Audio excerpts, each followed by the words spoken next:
thought I'd just record a short video of me putting together a pedal board.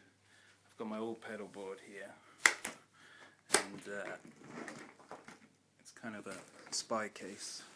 You see that? I don't know if you can see that. It's like a briefcase type thing. It's probably a bit dark on there. My pedals inside. I'm gonna try and put it into this thing. I was hoping of getting some new fancy power supply on it, but I mean, I've got some electro harmonics pedals which I run in there. I run a Holy Grail reverb, and this pedal over here, which is the micro synth. I use that on some tracks, not so much as we used to, but it's good for sub-octave and octave. I mean, it's got, let's see the features on there. You got sub-octave, guitar, octave, square wave, resonance. I mean, you can see they're pretty self-explanatory. But I mean, electro harmonics make pretty good pedals, but I mean, they've cottoned onto it in the past couple of years about sorting out the size of these pedals and sorting out the power supplies to them. They run on really weird, well, not really weird, but non-standard voltages and currents. This one operates on 24 volts. I think it's 100 milliamps. And this one, as it says on the top, runs on 9 volts and 500 milliamps. It means normal power brick supplies really struggle with it. That's why I have this stupid thing in the top here. Kind of holds it all together. And I got a couple of extra pedals I want to put on my board and get them in there. I think this is a Swan flight case. Yeah. Looks pretty rugged, pretty decent. People at Swan sent that over. It's cool. So I got some Velcro. I'm going to cut up some things and stick it on. Maybe show you a bit of that. Show you when it's done. Just got to take all the rubber off the back of these pedals. Can you see that? Just so I can attach the Velcro on the back of it. Just pull that shit off. Here's one. I'm taking this off my tube screamer already. I'm going to get some Velcro on the back there, and then it'll go on the board. It's like a fuzzy carpet type thing. I'll do them all one by one. I'll probably stick some on the back of this 4-pin, 4-plug adapter. Get them all in there. You see some of them have already got it on. This one has. I don't know if you see that. This one's got a bit of it on already. Just because I had an old pedal board once and I stuck some of them on there. See if I can do a bit of a better job this time. Get it a bit neater.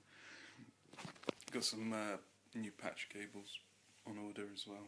Get the whole thing looking slightly neater. Maybe not as neat as I'd like it to be, but hey. Okay, so now I've managed to rig up all the pedals onto this board. I probably should have shown you as I was doing this, but hey, I've taken all the rubber feet off the back and I've put them in this bag here so that I can just keep them if ever I want to sell these pedals or something like that. So I'll just stash that away somewhere. But down here now I've got all my pedals linked up in order.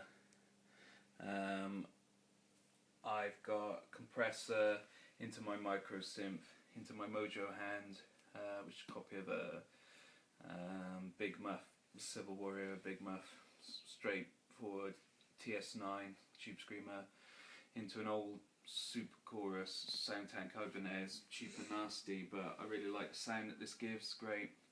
Into analog carbon copy delay, into a digital delay sound tank again. These are old pedals, but really cool clinical sound digital delay there, and this chorus sounds great. It's just one of those pedals. Into an old Holy Grail reverb as well, and the power for these is just an absolute swine because just because these pedals, the way they run, so this pedal and the other electro harmonics are running off adapters. This is all velcroed in and this is velcroed in.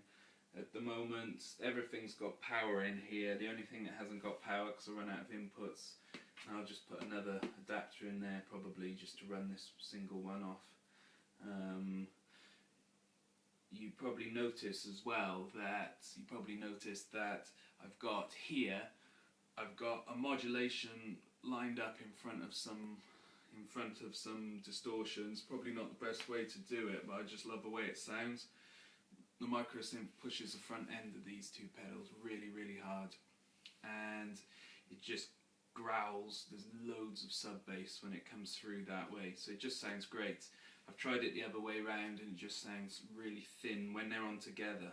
And I know I've got a mixture of true bypass and fake true, I can't remember what they say, but on this Joyo pedal it's kind of true bypass, but it's not really. I don't really care about that. I just know in this order they sound good. And then what I can do then is, you can see, if you can just come down here, you can see they've all got power. There are blue lights on these, on the MXR, and also on the dodgy switch, and also on the Mojo hand. When you get over the top of them, they'll rip your eye out. They're just so bright. They're great. The only annoying thing is on the micro synth, you just got power to tell you it's on. That just means it's being fed by power. So you sometimes get lost when you're on stage. You're not sure if you've got it on or got it off. If you think you're playing and you think you've hit it off, and then you go to play the next song and it's actually on there. So, and then I'll be able to just wrap this, hopefully. Now we get to see if it actually all works. I should be able to just drop that in there and hopefully put the lid on. This is where I find something's too high. No, oh my word.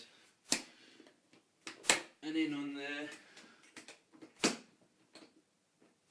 Let's see if it rattles. No. That's pretty surprising. It's probably worth mentioning this here.